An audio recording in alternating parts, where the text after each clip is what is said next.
What is Rozana reporting on in Syria today? Rozana is Syrian media who covering everything connected to the Syrian people inside and outside. Rozana is concentrate on social and humanity stories just to be able to reach the international media and audience. We trying in Rozana to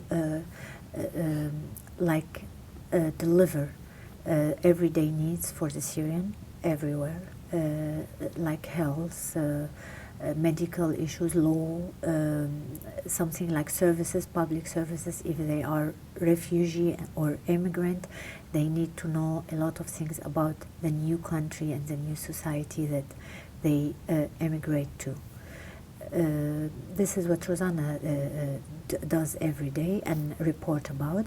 Of course, we are reporting about politics and social issues, as I said, health. We have entertainment a little bit because even Syrian after 7 years, now they are fed up and they want to listen to something like cheer them up, especially that a lot of them now they are depressed and under trauma in general. How do you get to your readers? Through which channels do you reach your readers? We have many platforms. We have online platform as audio, like radio online, and we have, of course, our website, our YouTube channel, and of course our social media as Facebook, Twitter, and like all is connected to this. And we have FM inside Syria in some places, not so much now, especially now after the military situation on the ground. And we have a special transmitter in south of Turkey where we broadcast FM to the city named Gaziantep and all around the city, because only this city, it contains approximately 1 million Syrian person who lives there. What is it that you are most passionate about reporting today? Now I think it's very important, after what we have been going through, to report about something against the violence, hate speech, because during this last 7 years, and because of the war, because of the violence every day, blood every day between the people, it's become a little bit like even the normal people who didn't want to involve in this from the beginning, because it was a revolution from the beginning asking for their freedom and dignity. Now it's really important to let the people avoid the hate speech, because if you go to the social media in Syria now, you find a lot of hate speech. Unfortunately, it's increasing day by day, and this is because it's 7 years of the war now. You find out that it's really, you reach a level that you have to stop it. You have people, the population, Syrian population, has to stop this hate speech, because they put in this, issues without knowing what's happening around them. What does Rozana as media do with hate speech? How do you do to do something against that? Rozana itself as a media faced a lot of hate speech because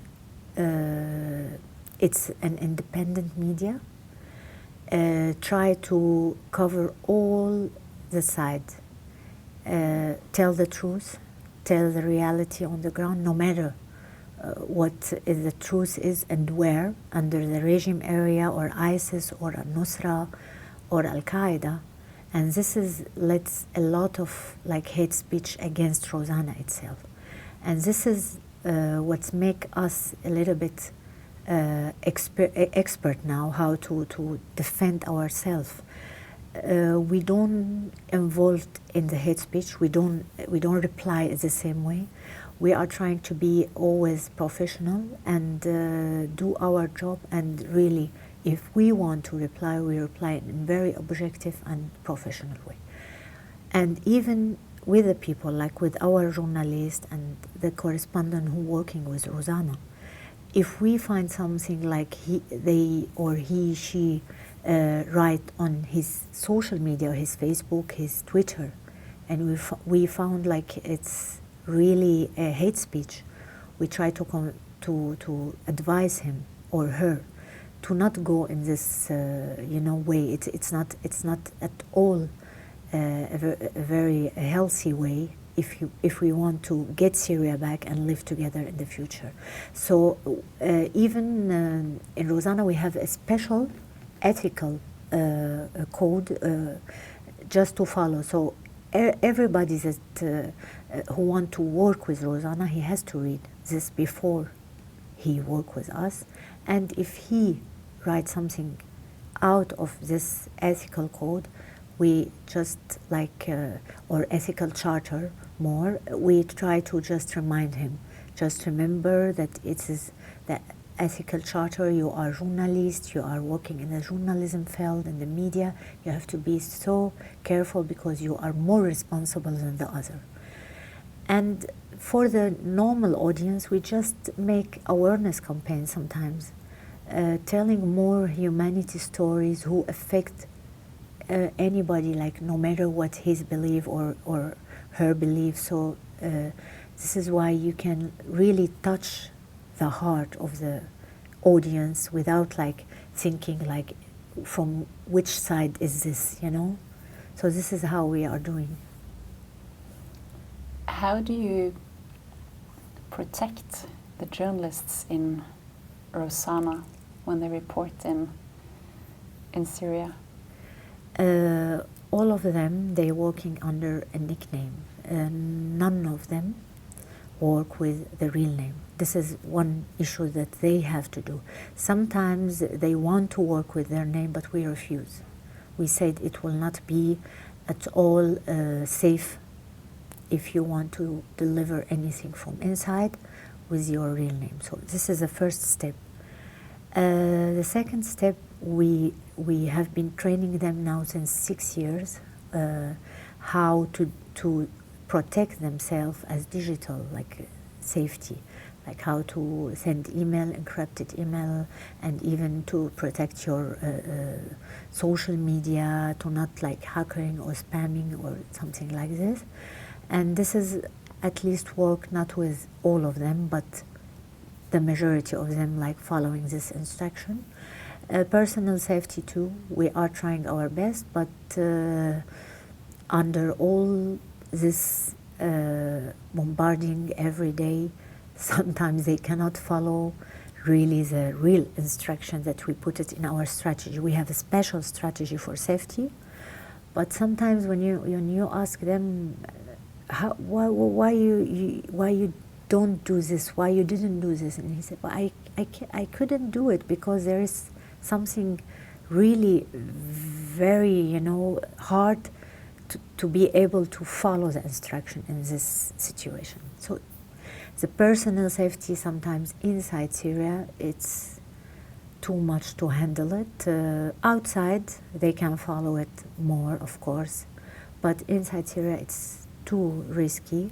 But still, and if somebody we know that he's under dangers or his life is in risk, we do our best to take him abroad.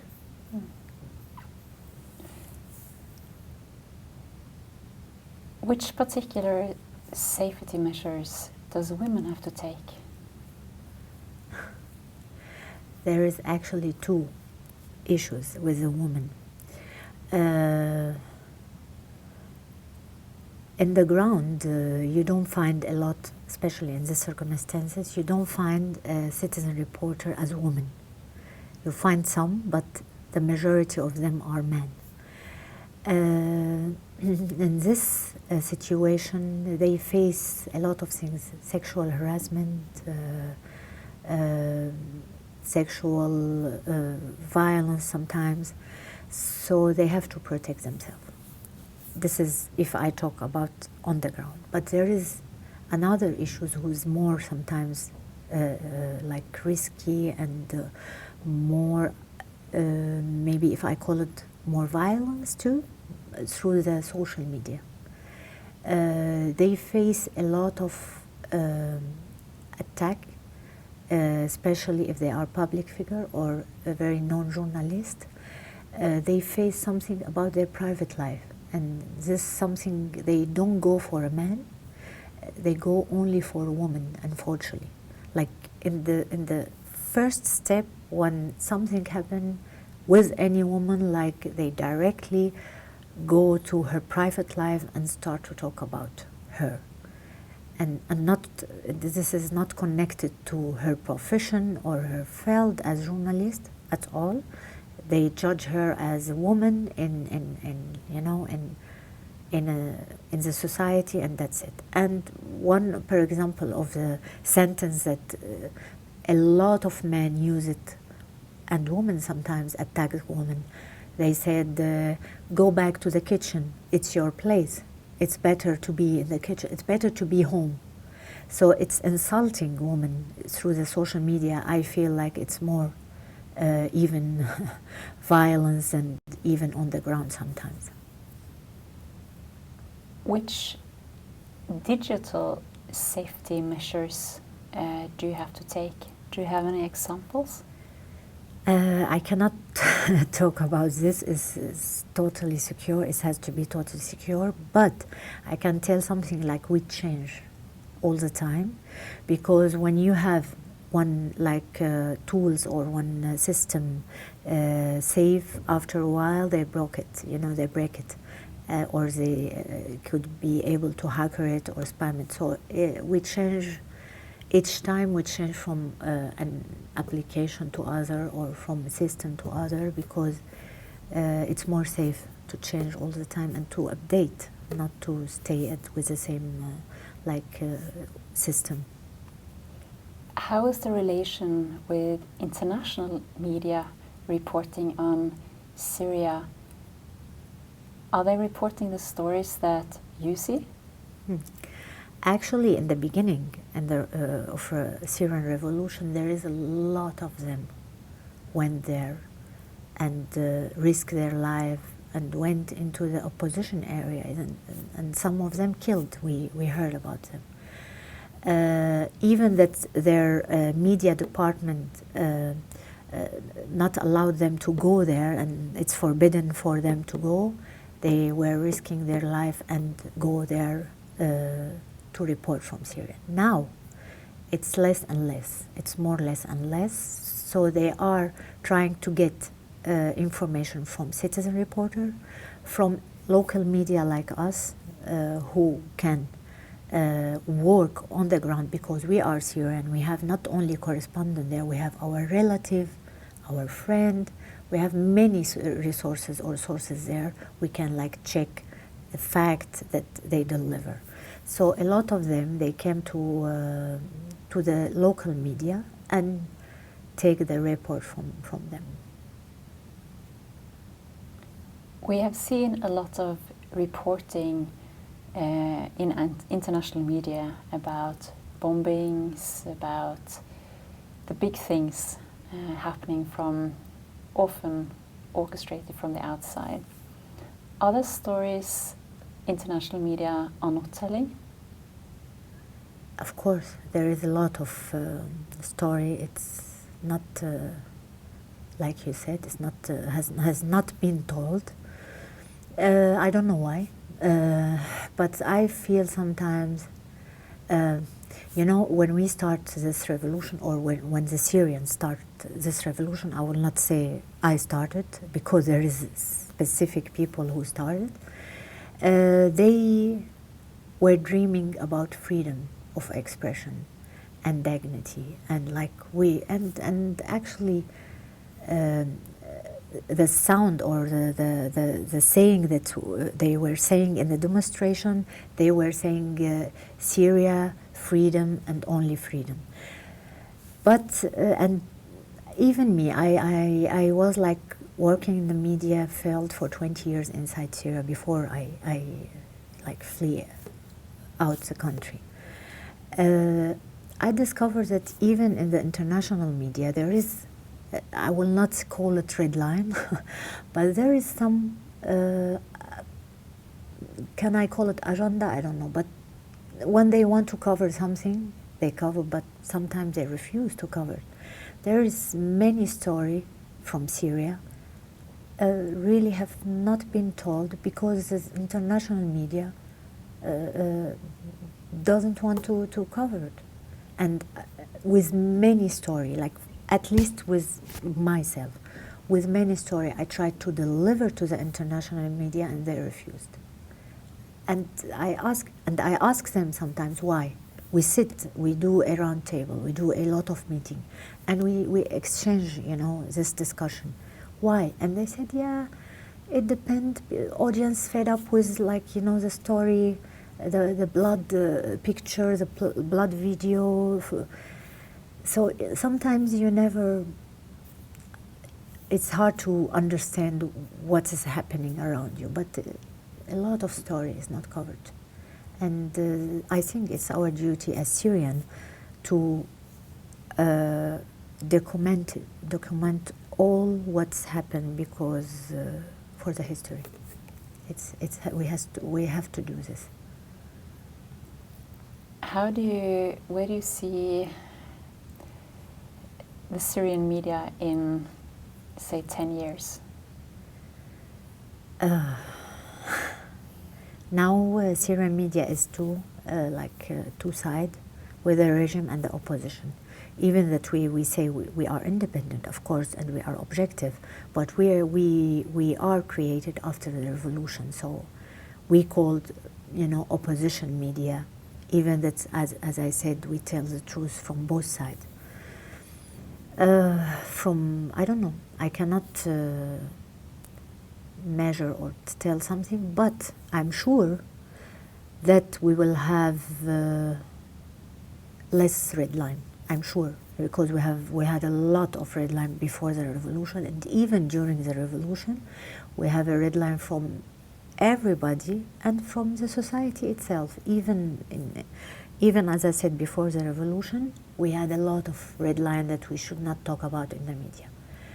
I think red line it's less and less and less during the next years. Like you asked me, like during the next 10 years. How does your journalism differ from the journalism of the government's media? You mean Rozana, especially? I was working in the media before revolution inside Syria, so I know exactly how they work in the regime media. It's much different. In the regime media, everything is written. Everything came from the intelligence department to the media, different media department like radio, newspaper, television. Even if they are private, they have to stick with the paper that it's come from the intelligence departments, so they don't have any right to tell the story in their way. It's propaganda, you know. In the opposition, no. But the problem that, as I said, we face as society, we face some like people who think that they are the right, activists, for example, who think that you have to talk like this, so they attack the opposition media. But of course, the opposition media has its freedom more than the regime, but not totally with a lot of freedom, not yet. What advice could you give, if any, to a young student from abroad interested in reporting from Syria? I don't know if it's acceptable or even possible to do this, to go to Syria. It's very risky, even for us as Syrian journalists. Last time I was there, I was like, my life was in danger. Like I like 1 minute I was be killed by the authority. So I don't think that it's a good idea to report from inside Syria, to go there and report, but like they can do something with a stringer, with like citizen reporter. They can build a lot of story around this if they can really, if they want to do story or report, or especially investigation report. In Syria now you can have 100 of story of investigation to do about. So yeah, they can do it like this, but I will not advise them to go there for sure. Not in this situation.